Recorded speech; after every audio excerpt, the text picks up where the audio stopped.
C'est donc le quatrième tome de l'histoire populaire de la Côte d'Azur.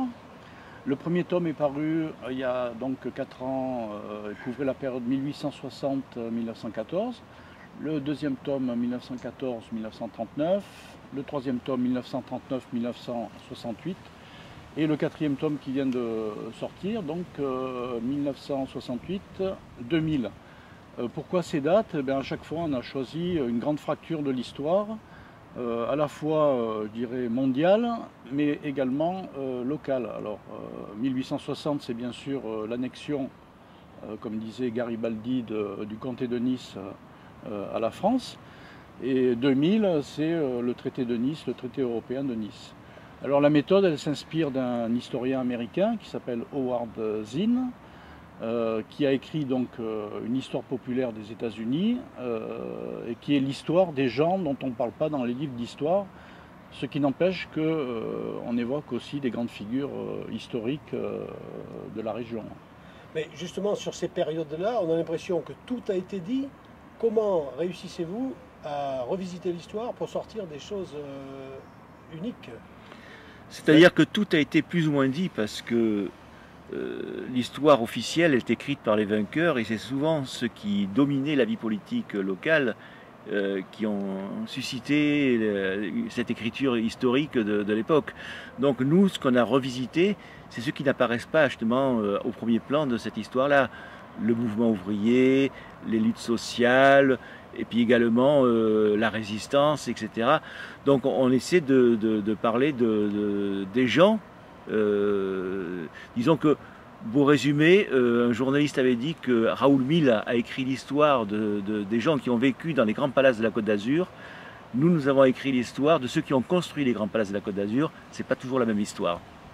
Quand vous pensez globalement à tout ce que vous avez écrit, quels sont les moments ou les anecdotes qui vous paraissent les plus folles, les plus exceptionnelles et que personne n'a en mémoire? Eh bien, puisqu'on parle actuellement du centenaire de la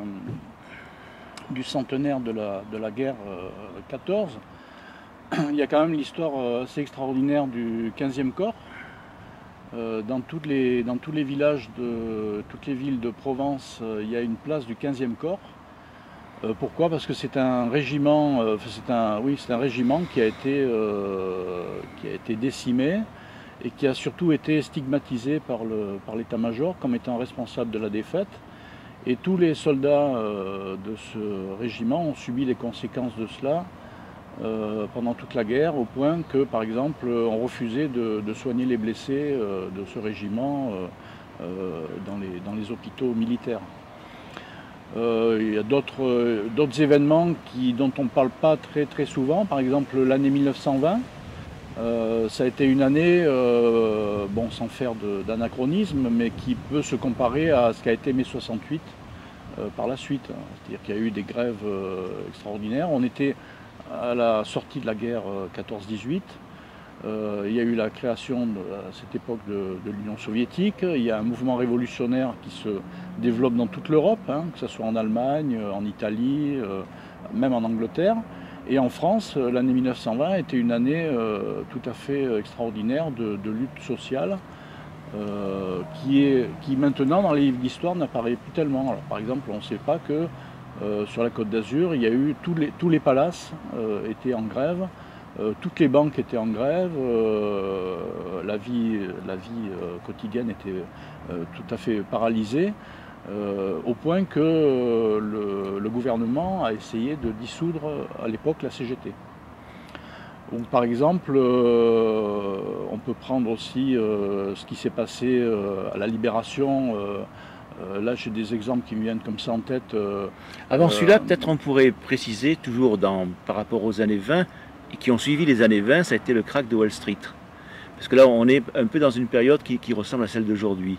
Il y a eu cette grave crise financière à Wall Street dans les années 30 qui a modifié complètement le paysage de la Côte d'Azur. Parce que jusque-là, la Côte d'Azur était réservée à une aristocratie européenne. Les gens venaient sur la Côte d'Azur l'hiver. C'était un tourisme purement hivernal. Et vivaient dans les grands palaces, c'était construit sur les collines de Nice, de Cannes, de Menton.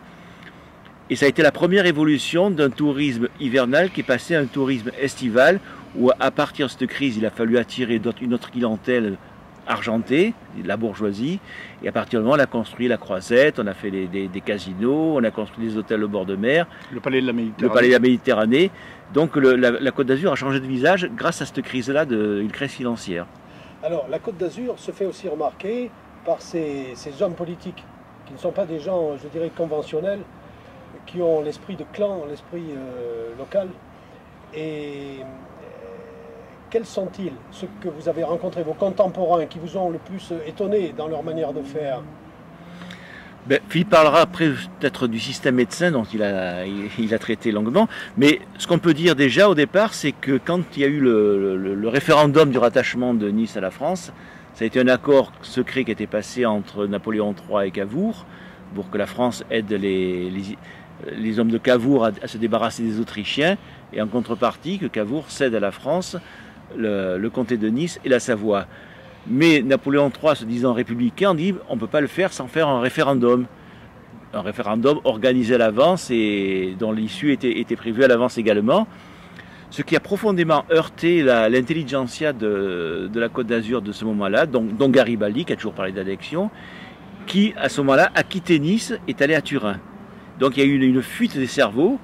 Et c'est là qu'est né ce qu'on appelle aujourd'hui un peu le parti niçois, c'est-à-dire un parti de petits commerçants, de gens qui ont pris le pouvoir et qui ne l'ont plus jamais lâché, en faisant très attention qu'on ne puisse pas leur parachuter des gens qui pourraient les gêner dans leurs petites affaires, avec un particularisme particulier, vraiment un particularisme français qui est celui de la Côte d'Azur et de Nice en particulier. Alors vous pensez que Jacques Médecin, qui est arrivé beaucoup plus tard, en 1969, je crois, aux affaires, 65, a hérité oui. de ces méthodes, de cette vision de Nice et de la Côte d'Azur? C'est-à-dire qu'avant de parler de Jacques Médecin, il faut parler de son père, Jean Médecin, qui a quand même eu un règne entre guillemets extraordinaire, puisqu'il a été élu maire de Nice en 1928. Il était déjà conseiller municipal et il a été élu maire de Nice avec une liste qui ne comportait que son nom. Donc il a fait un véritable plébiscite, triomphe.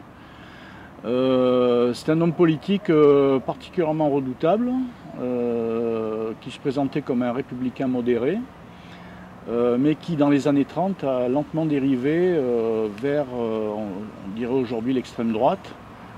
C'est-à-dire une alliance objective avec le Parti populaire français. Et puis au moment, en 1940, donc il est resté maire de Nice par fidélité, on dira, au maréchal Pétain. Ensuite, à la Libération, il a échappé à l'épuration, parce que pendant la guerre, il a été assigné à résidence par les Italiens. Donc ce qui lui a permis de se refaire une sorte de virginité, et ensuite il est resté maire jusqu'en 1965. Justement, au nom du parti niçois, il a une attitude pendant l'occupation, notamment l'occupation italienne, parce que la grande revendication de Mussolini était de annexer Nice à l'Italie. Et là, il a défendu les intérêts des Niçois. Donc il s'est opposé. Et il a été justement débarqué à ce moment-là parce qu'il n'allait pas dans le sens de l'occupation italienne. C'est pour ça qu'il a profité ensuite au moment de l'épuration, il a échappé un peu à tout. Au contraire, il s'est même rapproché puisqu'il a adhéré au Front National de l'époque. Hein. Et on raconte même dans le livre qu'il était venu proposer à un élu communiste de prendre sa carte au Parti communiste, voilà, juste après la guerre. C'est une anecdote qui a été confirmée et qui n'a jamais été démentie. Et donc c'est Jean Médecin qui a mis au point, je dirais, le début de ce qu'on pourrait appeler un système clientéliste. Virgile Barrel, qui est l'autre grande figure politique de l'époque, des années 30, 40, 50, 60, dans les années 30, Virgile Barrel parlait d'une camorra, comme on parlait dans la ville de Naples, une sorte d'organisation mafieuse qui a fait un peu le succès de Jean Médecin sur le plan électoral, puisqu'il avait toute une armée de ce qu'on appelait à l'époque les inspecteurs des platanes. Turcos. Les Turcos, les inspecteurs des platanes, c'est-à-dire des gens qui étaient payés par la mairie pour être des agents électoraux. Donc Jean Médecin a été un peu l'initiateur d'une façon de faire de la politique un peu nouvelle, on va dire, de mettre au point un système clientéliste, c'est-à-dire tu me rends un service, je te rends un service. À l'italienne, on peut dire. À l'italienne, ouais, on peut dire ça comme ça, puisque Virgile Barrel parlait, qui est l'autre grande figure politique de ces années-là, parlait d'une camorra. À propos donc de Jean Médecin. Et donc c'est ce qui a fait un peu son succès. Et en même temps, c'est un système qui est venu assez rapidement à bout de souffle dans les années 60. Son fils Jacques, donc, qui a été élu maire de Nice à la suite de son père, jusque dans les années 1977 à gérer l'héritage, on va dire, de Jean Médecin. Mais en 1977, il se produit un événement considérable, c'est que Jacques Médecin a failli perdre l'élection municipale au profit d'un communiste en plus, Charles Caressa. Et donc à partir de ce moment-là, Jacques Médecin a mis fin, on va dire, au système à la papa de son père, Jean Médecin, un système un peu pépère, pour mettre au point organiser ce qu'on a appelé ensuite le système médecin, véritablement. Alors là, on est passé de la camorra, on va dire, à la mafia. Voilà. Alors, cela dit, on le traite dans un contexte économique et politique particulier qui est celle des années 70, où toute l'économie azuréenne, qui était basée sur la petite et moyenne entreprise, voit l'arrivée de grands groupes monopolistes à l'époque, des groupes comme Texas, etc., et qui change pratiquement, on change de capitalisme en quelque sorte. On arrive, et là, Médecin a compris que dans ce courant néolibéral qui est arrivé, qui a été confirmé après avec la chute du mur de Berlin, etc., qu'il pouvait tirer le meilleur profit de cette politique-là, ce qui aboutit à mettre en place ce qu'on appelait le système Médecin, et qui est un système de corruption totale, quoi, comme l'a révélé le procureur de la République, Éric Montgolfier, dans son rapport. Alors justement, le système Médecin finit en explosion totale, en scandale international. Qu'en est-il vraiment? Alors d'abord, il faut voir ce qu'est le système Médecin. Ça intervient dans un contexte économique tout à fait extraordinaire, puisqu'on a parlé des années fric. C'est-à-dire que c'est un moment de l'histoire de la Côte d'Azur où l'argent véritablement coule à flot. Donc André a parlé de l'installation des multinationales sur la Côte d'Azur. On peut aussi parler d'une mutation du tourisme, puisque l'idée de Jacques Médecin était de faire de Nice et de la Côte d'Azur ce qu'il appelait le Las Vegas européen. Donc une économie de casinos basée sur les casinos. Il y a également l'apparition de Sophia Antipolis, qui est aussi un événement très important. Donc la Côte d'Azur vit à la fois une mutation économique très importante, sociologique très importante, et aussi l'arrivée massive de capitaux, à la fois, je dirais, légaux, mais aussi de capitaux sales, avec l'installation de la mafia, alors là, la véritable mafia, ce qui est illustré par exemple par ce qu'on a appelé la guerre des casinos, sur la promenade des Anglais, qui a duré pendant toutes les années 1970. C'est dans ce contexte-là que Jacques Médecin met en place un système qui repose sur en fait 2 ou 3 piliers. Il y a d'abord un système, je dirais, d'enrichissement personnel, de lui et de son entourage proche. Il y a un système d'enrichissement et de corruption politique très importante au travers des associations paramunicipales qu'il met en place justement parallèlement à ce qui existait déjà. Par exemple, le comité des fêtes de la ville de Nice, qui est un organisme extrêmement important à Nice, évidemment, est supplanté par une association qui s'appelle Nice Communication et qui est présidée par un proche de Jacques Médecin, Jean Oltra. Il y a également d'autres personnalités qui apparaissent au moment où Jacques Médecin a peur de perdre la mairie en 1977. Et qu'est-ce qu'il va faire? Il va recruter dans les milieux universitaires et dans les milieux sportifs d'extrême droite, on va dire, tout un tas de jeunes loups qui vont ensuite ou faire des carrières politiques ou terminer leur vie politique en prison. On peut citer Christian Estrosi, on peut citer Rudissal, on peut citer celui que les Dracénois connaissent particulièrement, Jean-Paul Claustre, Jean Oltra, enfin toute une série de personnalités comme ça qui vont prendre en main, on va dire, le quadrillage complet de la ville, à la fois pour leurs bénéfices personnels, mais également pour assurer la continuité, la pérennité de la présence du médecinisme à la mairie. Est-ce qu'on a une idée des sommes que Médecins a détournées de leur destination? Alors, bon, évidemment, c'est difficile à dire. À un moment donné, il y a eu une étude de la Chambre régionale des comptes qui avait chiffré à plusieurs dizaines de millions de francs les sommes détournées.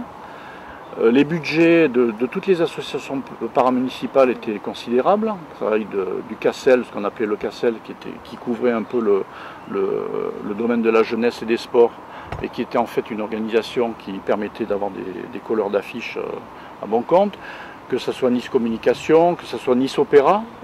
Alors c'est difficile à estimer parce que Jacques Médecin il était à la fois le patron politique de ce système, mais aussi le patron tout court. C'est-à-dire qu'au travers de certaines de ces associations, il a créé des sociétés qui permettaient de vendre par exemple un certain nombre d'inventions niçoises aux États-Unis où il avait des intérêts.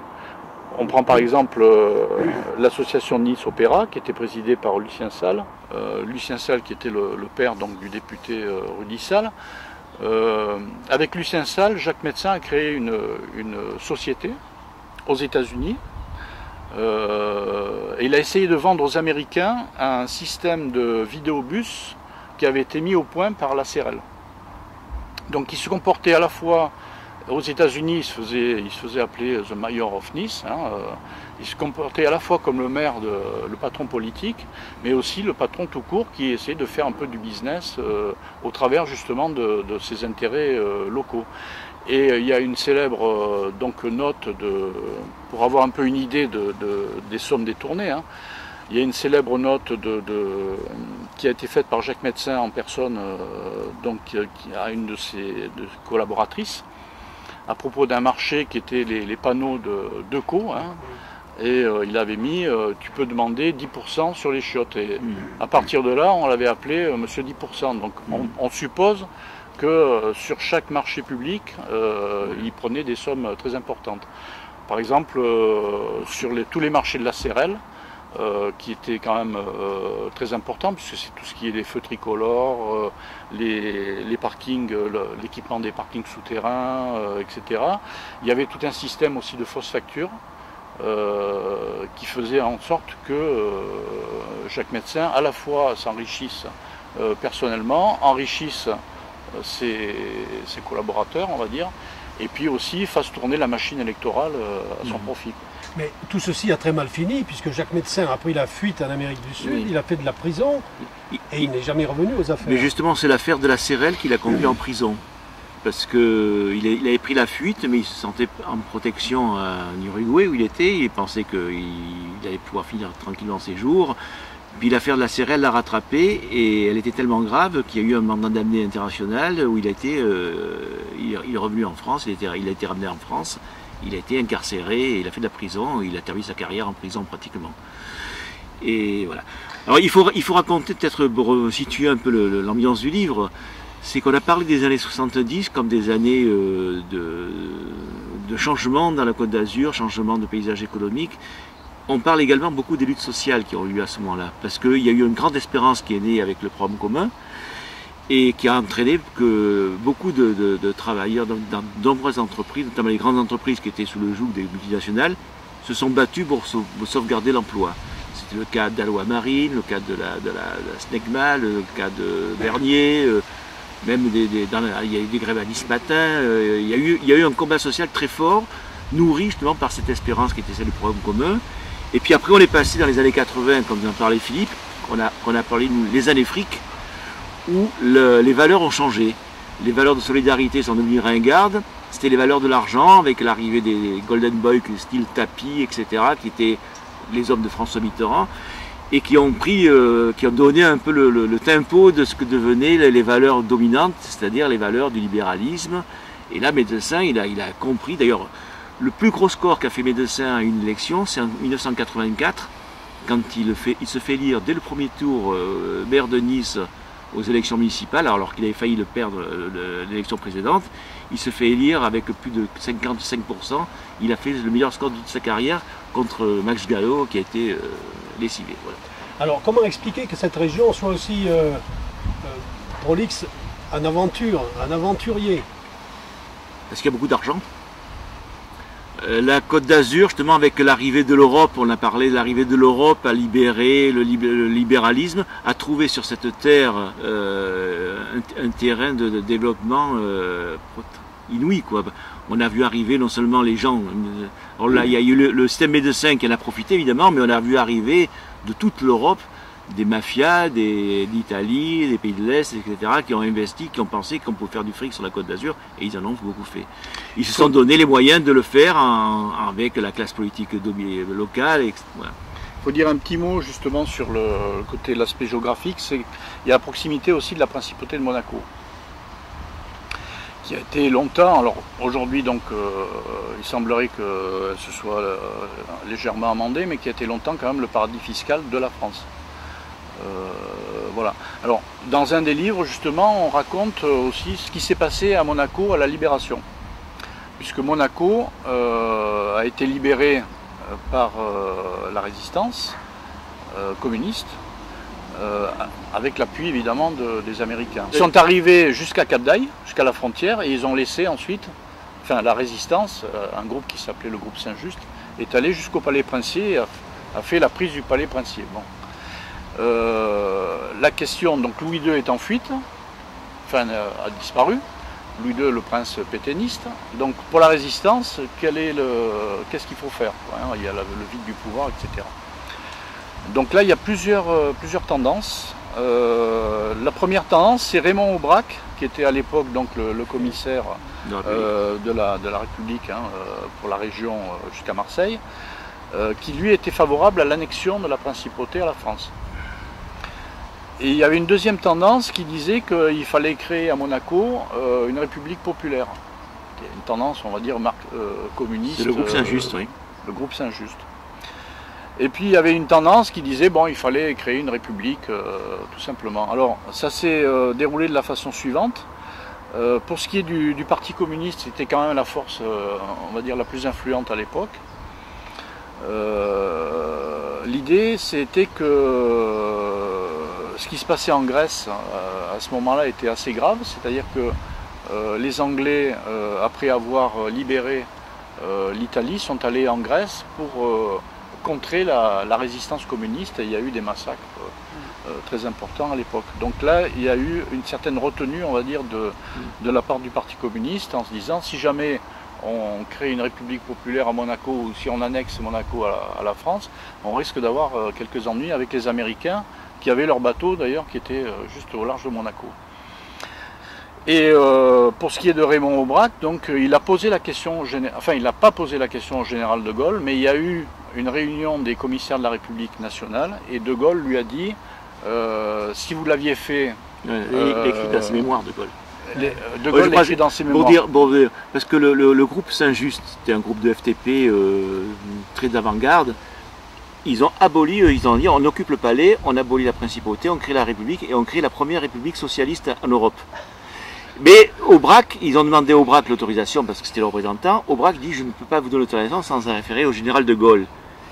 Et le général de Gaulle a dit plus tard a écrit plus tard dans ses mémoires, quand Aubrac m'a présenté ça, je ne pouvais pas lui accorder, parce que les Américains étaient bien non pas capables, étaient sur les rives du Var, ils étaient tout proches. J'avais beaucoup de problèmes avec les Américains parce qu'il était contre le débarquement de Gaulle, parce qu'il savait que c'était un débarquement d'occupation.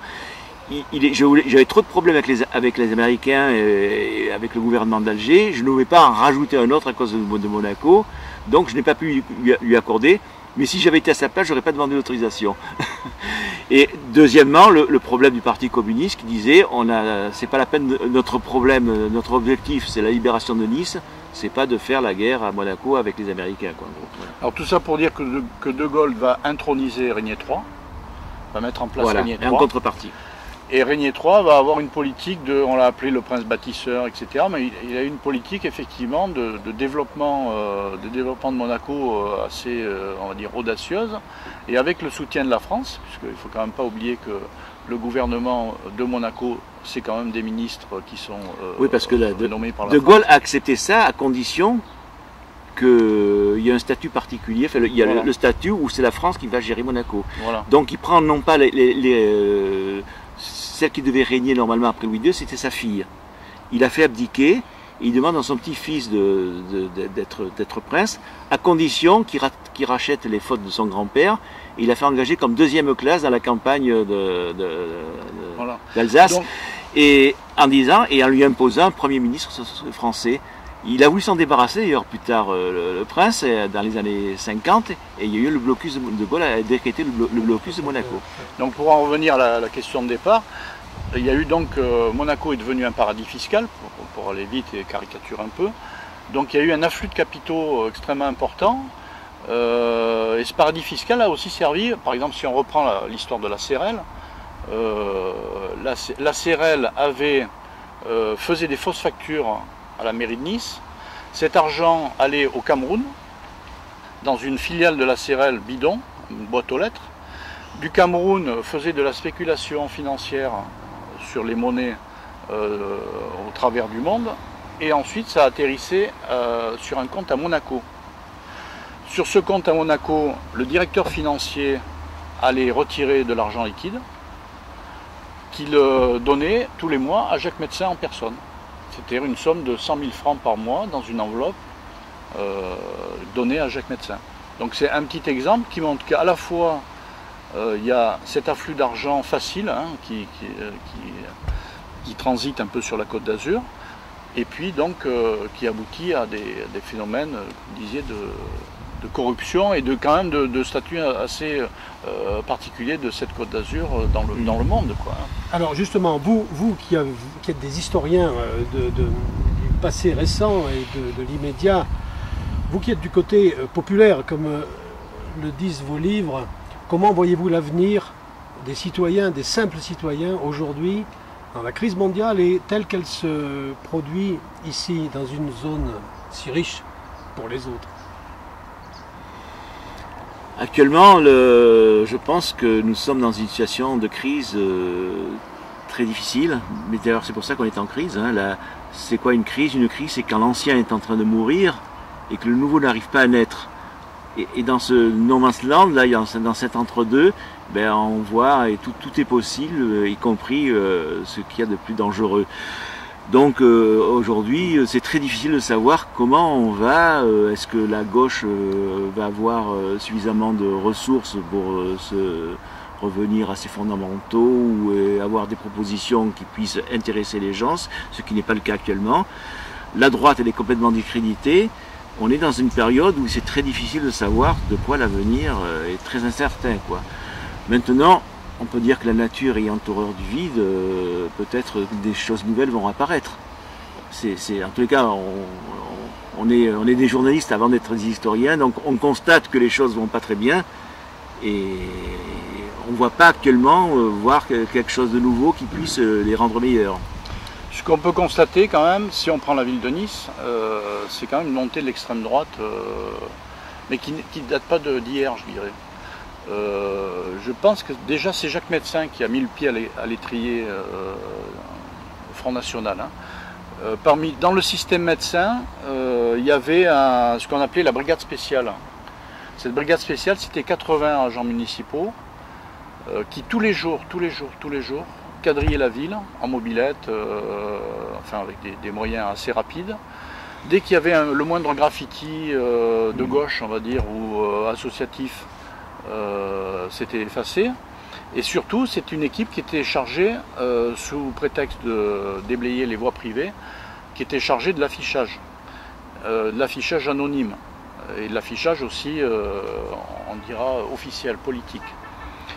Et parmi cet affichage, il y a eu notamment, au moment du congrès du Front National de 1989, où à Nice, c'était à Nice, le premier grand congrès du Front National, dont l'invité d'honneur était un ancien SS d'ailleurs, Franz Schönhuber.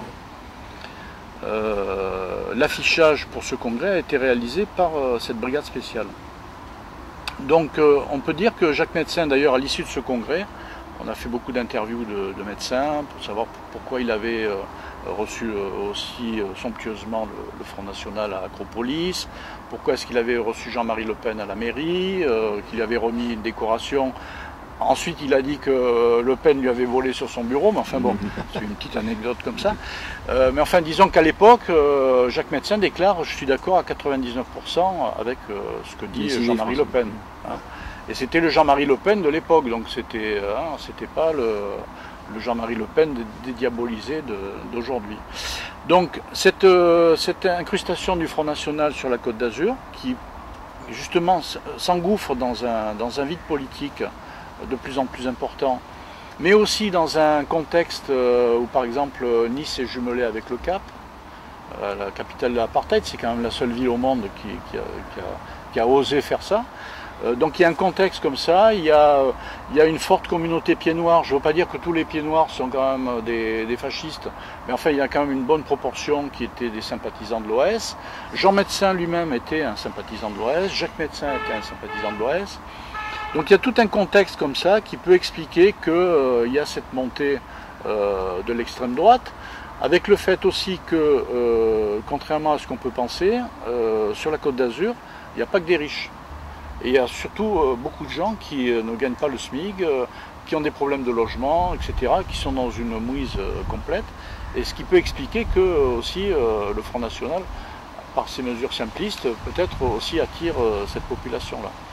Donc tout ça a fait que dans les années 90, il y a eu l'élection de Jacques Perrat, d'ailleurs à la mairie de Nice en témoigne, il y a eu une poussée de ce qu'on pourrait appeler la droite extrême ou l'extrême droite, enfin comme on veut, et qui perdure aujourd'hui. Et donc, bon, effectivement, dans un contexte où la gauche est un peu en perdition, je dirais pas seulement sur le plan électoral, mais sur le plan des idées, où la droite est en pleine décomposition politique, effectivement, on peut s'interroger sur l'avenir à court terme non seulement de la Côte d'Azur, qui serait peut-être une sorte comment dire, d'avant-garde, hein, on peut dire, de laboratoire un peu de l'extrême droite, mais aussi peut-être de l'ensemble du pays. Parce que souvent, la Côte d'Azur a été annonciatrice de certains événements. Enfin, on peut le vérifier au cours de notre... On peut dire aussi que l'extrême droite a trouvé à Nice un terreau favorable, parce qu'il faut se souvenir que pendant l'occupation, le maréchal Pétain avait dit que Nice était la fille aînée de la Révolution nationale. C'est à Nice où il y a le plus grand nombre de légionnaires. C'est à Nice que Darnan a créé la milice. Tout part beaucoup de Nice avec un réel mouvement populaire à l'époque, en faveur de la collaboration. Donc cette idée d'extrême droite à Nice a été distillée, y compris dans le milieu médeciniste, puisque celui qui a succédé à Médecin après, ça a été Perrat, qui était un membre du Front National, et il a dit « je suis l'héritier du système médecin ». C'est comme ça qu'il s'est fait élire, Perrat, tout en gardant ses idées. Il a reconnu lui-même. Bon, maintenant, l'extrême droite, c'est que malgré tout l'expression d'un malaise, je pense.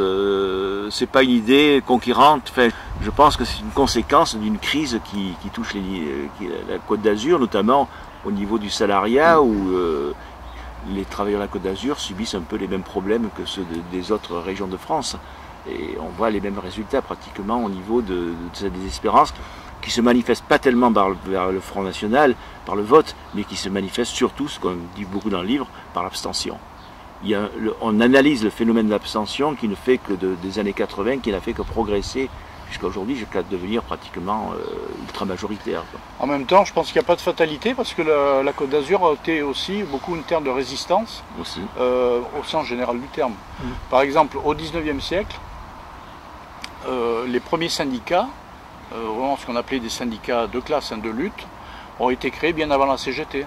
La CGT est créée en 1895, au plan national à Limoges, alors que la Bourse du Travail de Nice, par exemple, qui était une bourse qui réunissait des syndicats, bon certes corporatistes, mais des syndicats qui luttaient hein, pour des droits, a été créée en 1890, donc quelques années avant la CGT elle-même. De même, dans les années 1900, entre 1900 et 1914, il y a eu des luttes sociales extrêmement importantes. Dans les années 30, on sait qu'il y a eu 2 députés communistes qui ont été élus sur la Côte d'Azur en 1936, hein, et un député de gauche aussi radical, à Grasse. On sait qu'à la Libération, le Parti communiste était également très influent, qu'il y a toute une série de grands artistes qui sont venus s'installer sur la Côte d'Azur et qui ont donné aussi de notre région quand même une image extrêmement positive. On sait que dans les années 70, et on en parlait tout à l'heure, le programme commun avait soulevé une grande espérance et que la gauche communiste, socialiste, etc. avait conquis de nombreuses villes et avait failli conquérir Nice d'ailleurs, à l'étonnement général, quoi. Donc nous, ce qu'on a voulu montrer, c'est justement cette face dont on parlait au début de l'entretien, de tous ces gens qui ont fait aussi l'histoire de la Côte d'Azur, mais dont on ne parle pas dans les livres d'histoire.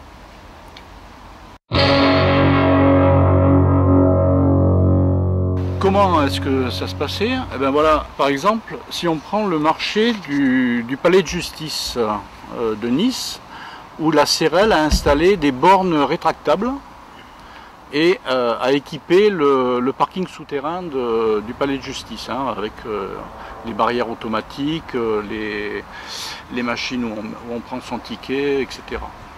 Alors là, vous avez une facture qui a été faite à la mairie, ville de Nice, circulation.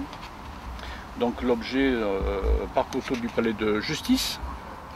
Donc je rappelle, c'est fourniture et installation de matériel de régulation du trafic, hein. Donc c'est 4 bornes rétractables, hein, en résumé. Alors voilà tout ce qui a été fait, qui aurait été fait. Alors les bornes télescopiques, les feux de signalisation, les coffrets, les câbles, etc. Bon, ça c'est le matériel. Ce qui devient intéressant, c'est ce qu'on facture, par exemple pour un ingénieur d'études. 6 480 francs par jour. Un technicien AT3, 8 649 francs par jour.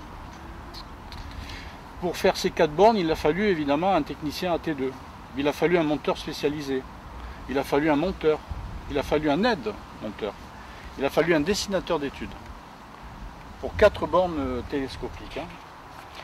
Alors après, on a 2 coffrets de relayage avec des appareils électriques dans les stèles. Un pupitre de commande. Alors là, il faut un technicien AT3, un technicien AT2, un monteur spécialisé, un monteur. Là, on a une installation de sécurité et surveillance des sites par caméra vidéo. En fait, c'est la pose d'une caméra, hein, qui existe toujours d'ailleurs.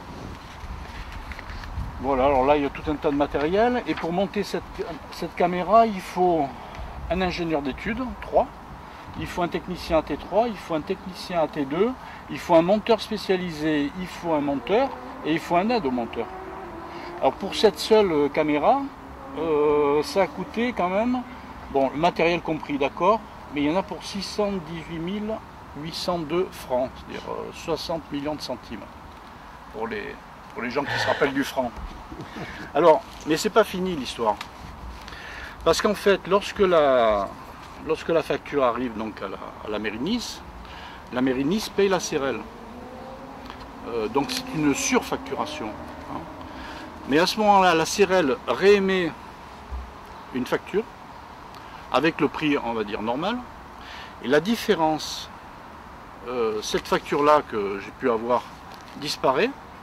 La différence qui a été encaissée par la CRL, elle repasse dans le circuit qui va alimenter Jacques Médecin. Alors comment ça se passe?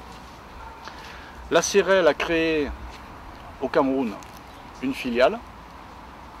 Elle envoie à cette filiale cet argent, la différence entre la vraie facture et la surfacturation. Cet argent fait tout un circuit en Europe où au passage on joue de la spéculation sur les monnaies, revient à Monaco. À Monaco, la CRL dispose d'un compte par le biais d'une société bidon qui s'appelle Denis International, qui est une société offshore. Donc là, la CRL, ça disparaît. Le directeur financier de la CRL de l'époque et le président fait partie du conseil d'administration de cette société Denis International avec l'épouse du PDG de la CRL. Et donc lui, tous les mois, il va chercher à Monaco une somme en liquide qui distribue à différents hommes politiques. Et j'ai pu apprendre que pour ce qui était de Jacques Médecin, de la bouche même d'ailleurs de ce directeur financier, la somme en liquide était de 100 000 francs par mois. C'est-à-dire tous les mois, il allait dans le bureau du maire et il remettait en main propre à M. Jacques Médecin 100 000 francs par mois. L'argent des contribuables. L'argent des contribuables, puisque c'était un marché public. Voilà.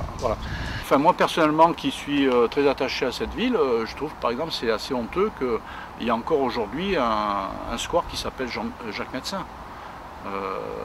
et que personne ne proteste, alors que c'est quand même quelqu'un qui a été, bon maintenant il est mort paix à ses cendres, mais quand même quelqu'un qui a été condamné pour corruption, ce qui est le crime le plus grave, le délit le plus grave dans une république. Hein.